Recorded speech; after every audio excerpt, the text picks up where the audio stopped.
Here's my full design from beginning to end. I can just sort of scan down here for you so you can sort of see the whole thing. Now I started carving this piece. These pieces here are kind of beyond, like getting to the point where they're beyond leather hard. I can sort of pick them up and they're not moving at all. So I'm gonna have to be careful how I store them. This last piece was the one that I just cut today, and I had to recut a new piece because my other piece that was leather hard, I went to try to stretch it out a little bit and it broke.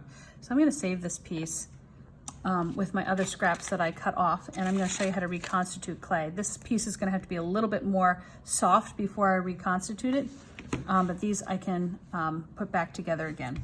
So this needs to get leather hard, but the other ones I can sort of start on. I know that in this case, so you want to decide what are the areas that you want to have built up and what you want to have pressed down.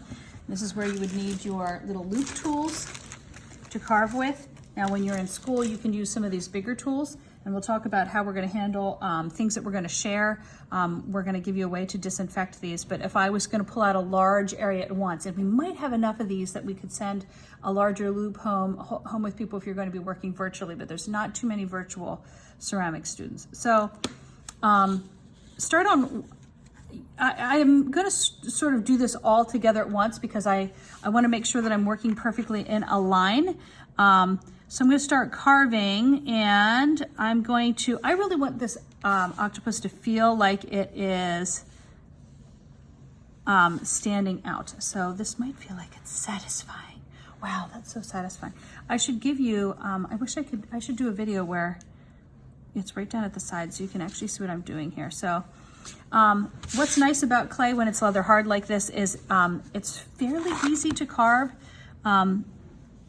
So I'm not going to pull out absolutely everything, but I am definitely cutting down around this octopus. So you can see the cuts that I'm making on there.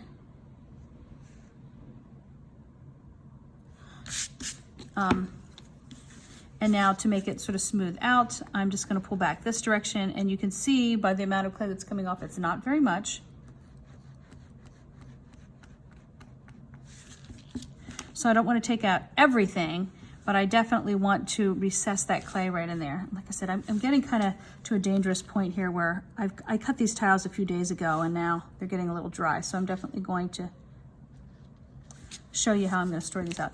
This smaller space in here, definitely need a smaller loop tool. I gave mine away.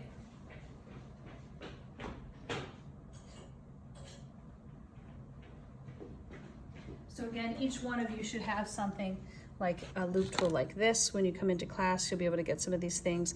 And if you're staying virtual, I might be able to hook you up with something like this. This is my favorite loop tool. There's one that also has like a straight edge on it. Just the perfect size for getting into different places. This is a really nice loop tool as well. You can order these types of things on Amazon. I would really you should have like a little pencil box or something to keep all this stuff in, because you're going to have specific tools that you're going to have that are yours.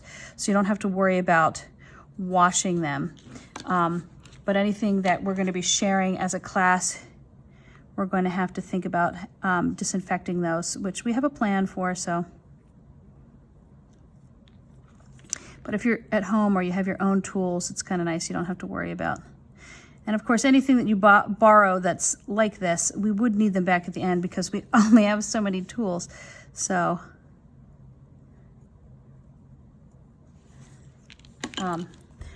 there you go. I'm starting to carve. Now I am going to add up because I want the octopus's arms and his body to feel like they're rounded. So the first thing I'm going to do is remove the pieces of clay from my whole design.